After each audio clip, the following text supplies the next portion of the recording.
係咁啊，今日咧就嚟到呢度咧就裝鋁窗啦。咁其實咧而家咧呢一個窗咧就已經咧就有個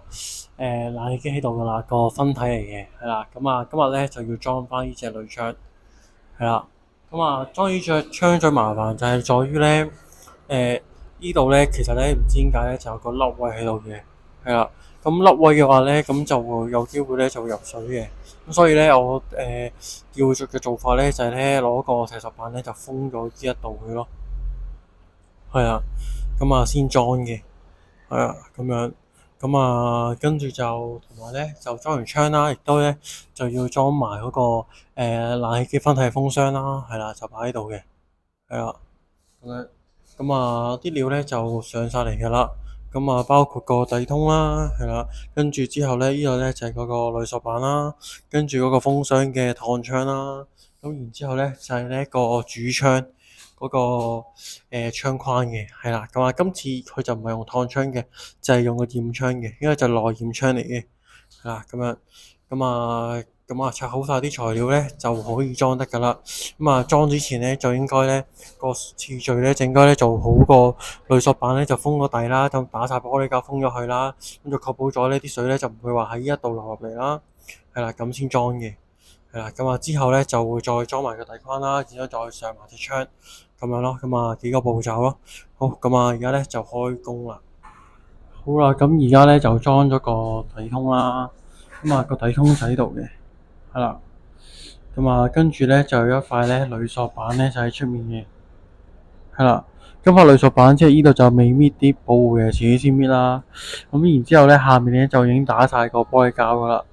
係啦。即係呢度咧佢出面咧其實咧就打晒玻璃膠咧就封咗佢噶啦，係啦。咁所以咧如果佢乾咗之後咧佢就唔會入到水咯，係啦。咁啊呢度就有少少窿咧，即係再補埋佢啦。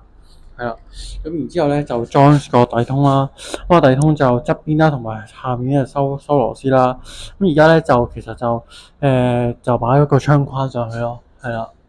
咁個窗框咧就未收螺絲嘅，係啦。咁啊其實就拆咗佢個掩啦，咁啊開晒窿噶啦，係啦。咁啊呢度每邊都有幾口嘅，係啦，係啦。咁所以咧而家咧就之後咧就可以度好個企水咧就收得螺絲噶啦。係啦，咁樣咯，咁啊，然之後就四邊打膠咯，係啦，咁啊個形咧就係咁樣嘅，跟住呢兩度咧就會係一個掩窗啦，外掩嘅，咁然之後咧上面咧就會係應該就係俾個抽油煙機啊嗰啲筒出嘅，係啦，咁啊大概個窗就係咁樣啦，咁啊而家就收埋個螺絲，咁啊打埋膠，然之後就再整呢個風箱噶啦。好啦，咁啊而家咧隻鋁窗咧就已經係上晒噶啦。係啦，咁個風箱咧都做好噶啦，係啦，咁啊呢度咧就係一個兩個嘅熱內掩窗啦，一個向外掩嘅，係啦，咁啊然之後咧個鐵架咧就冇拆到嘅，呢個公鐵架冇拆到嘅，所以咧就呢邊咧就會做加厚少少加塊玻璃咁樣咯，係啦，咁啊呢邊都係啦，咁啊都係加塊玻璃加厚咗咁樣嘅，係啦。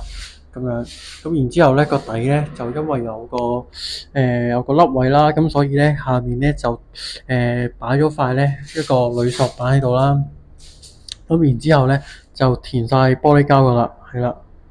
你見到咧就唔會有窿窿罅罅喺度嘅，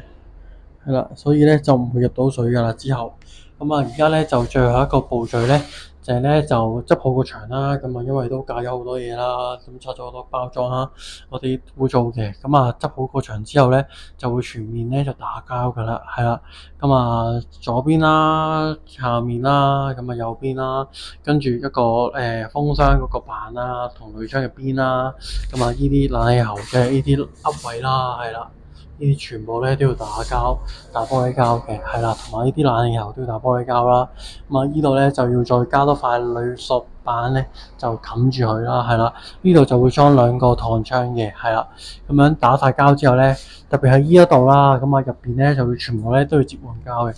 係啦。因為呢度咧其實咧就係斜水斜出去嘅，係啦。